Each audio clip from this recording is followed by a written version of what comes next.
Hello guys, and welcome to Life, Love, and Gardening. Hope you guys are doing fine, having a great day.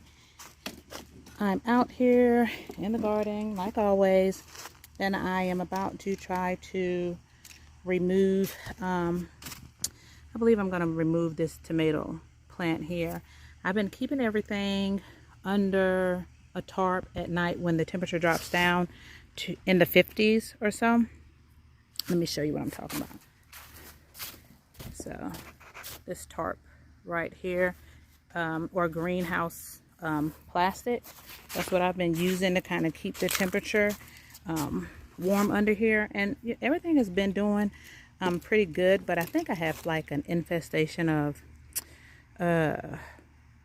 maybe spider mites, or maybe this plant is just done. And I'm going to tell you why I think I might have some spider mites. But see, pepper right here, that's really pretty, and I'm a little bit, bothered by this, just a little bit, not really a lot. But you see, this is a red knight bell pepper plant, and the bell peppers on there, I had about 3, and they were about the size, a little bit bigger than a baseball. And I put the tarp over them, and I came out the next day and they were gone. But the other little peppers were still there. These Neapolitan peppers, they were still there. Nothing bothered the Neapolitan peppers, but my 3 bell peppers were gone. And one of them was starting to blush a little bit because, like I said, it was maybe a little bit smaller than a softball. So I could have very easily taken it in and eaten it. But I think the ground squirrels ate them. Either the ground squirrels, I want to say ground squirrels because that's one, like pest that I know that I have out here.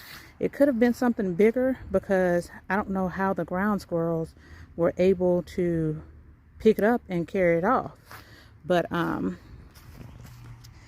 something did. And so I never got to really try it, and I don't think I'm going to get to try any this season here or this year, because it's about time to really pull up your pepper plants, unless you're going to keep them in a greenhouse. It's kind of time to pull up pepper plants and tomato plants and things like that. And so I do have a couple of tomato plants that are still looking pretty good, and so I'm going to leave them out here, like this one here. This is the alfalfa. You can see that's alfalfa right there, and I'm going to leave that one. This is the not super sweet, the sun gold. I'm going to leave that one for a little while longer. And this one is just kind of sprawling out on the ground, and I just kind of left it here. But this one is the super sweet 100, and it still has, a lot of tomatoes on it. You see there, that one's getting kind of big. Okay, so that's not the super sweet 100. Super sweet 100 is coming over here from the other bed, but this is something, this one is a little bit too big to be super sweet 100. I don't know, unless maybe it crossed with something else. It's a little bit too big to be a super sweet 100. Some of these are kind of big. So I do know I had a Paul Robeson out here. I had a mortgage lifter out here. I had a Stupizza out here. So maybe that's the Stupizza that's kind of big like that. I think that maybe that's what it is, because some of them they're getting kind of big. I don't know if you can see that, but that's a lot bigger than a super sweet 100 typically is. And so I am, like I said, I'm going to go ahead and pull up. I don't know if you can see my shadow. That's it. I'm going to go ahead and pull up this plant right here. So I'm going to go ahead and start moving a couple of these things out of the way so that I can get to it. I'm going to move this lemon and lime tree out of the way, and maybe the almond tree out of the way, and the banana tree, so that I can get in there a little bit better, because I do have everything kind of, condensed together, really clumped together.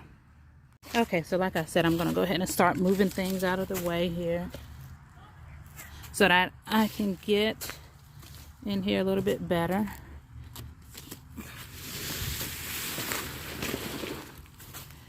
Alrighty, I think that's about good. And this is my Poor Dorothy. I know I've talked about this in several videos, but I do have a couple of new people here.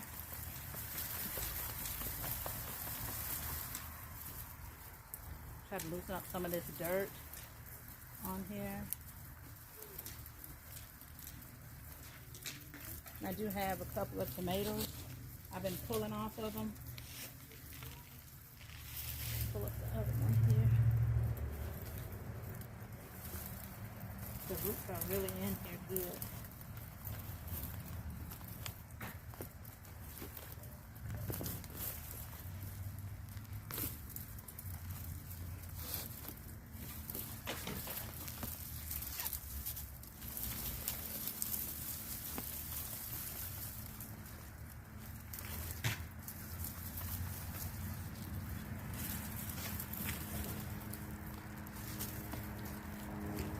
Other one here. All right. Oh wow. Oh, my zinnia. I'm glad I kind of saved that a little bit.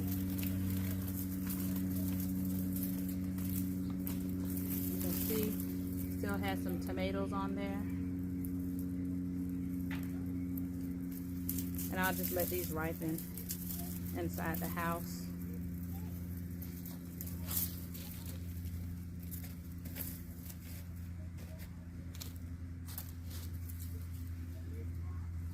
See if I can take my zinnia and put that down in there.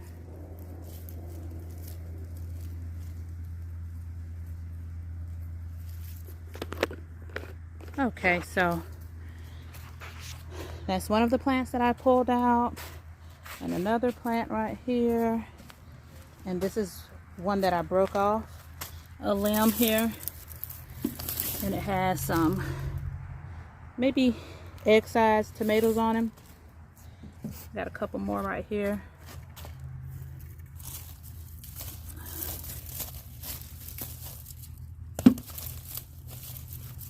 And I'm just going to take these inside. Just going to take those inside. So, got a couple of more little tomatoes off of it. And I couldn't see all of these down here. These are from the Sun Gold. But anyhow, so I had spider mites on this tomato plant right here. And I could have just tried to remedy the problem by using a little bit of like rubbing alcohol mixed with some water and some dish soap, or neem oil, or what else could I have put on it? Garlic water, like a garlic mixture where you just kind of blend the garlic with water and kind of strain it. Or I could have used also some hot pepper spray where you just kind of blend hot peppers and water and strain it. Also, I could have used maybe dish soap with some essential oil, like a probably a peppermint oil, and the soap would have kind of suffocated the spider mites, and the alcohol kind of dries them out as well. So those are kind of at-home remedies you can use. And of course there are a lot of other insecticides and horticultural sprays that you can use on your plants, and I don't typically use those kinds of things. I normally use more homemade remedies for my plants. But I don't think that Poor Dorothy was going to actually benefit from those sprays. The plants are pretty much, you know, too far gone, as well as it's about time to pull them up anyhow. It is the fall time, and you don't typically have tomatoes in the fall outside unless you're having like a greenhouse or something. But the flavor is just not going to be as good as it is in the spring and the summer. Now I do, during the course of the winter, I do grow some hydroponic tomatoes inside of my house for a little while. And the flavor is pretty good, but not as good, of course, as the ones that are sun-kissed. So that's kind of my little chore that I want to do today, is just kind of get this bed cleaned out here for the most part. I still have, this is some, what is this? Catmint right here, and rosemary that I never got to really plant in there. It's planted itself in there. And this was a Zephyr squash that just decided to come up. It's been in here for a while, but it's been hidden under the tomato and the catmint and the canopy of the basil right beside it. And this actually is a watermelon right here. And I actually had a little watermelon baby on it, but I think those rodents got to that watermelon. And as you can see, there's some peppers in here. So the next thing that I'm probably going to do is come out and harvest some more hibiscus, because they're getting plenty fat. As you can see right here, they're getting nice and juicy. And so I'll be harvesting some more hibiscus to make some hibiscus tea. And I will probably bring you guys along with me drying out that hibiscus and making a nice cup of tea with it, or I just call it Kool-Aid. If you add sugar and ice cubes to it, it's more like Kool-Aid to me.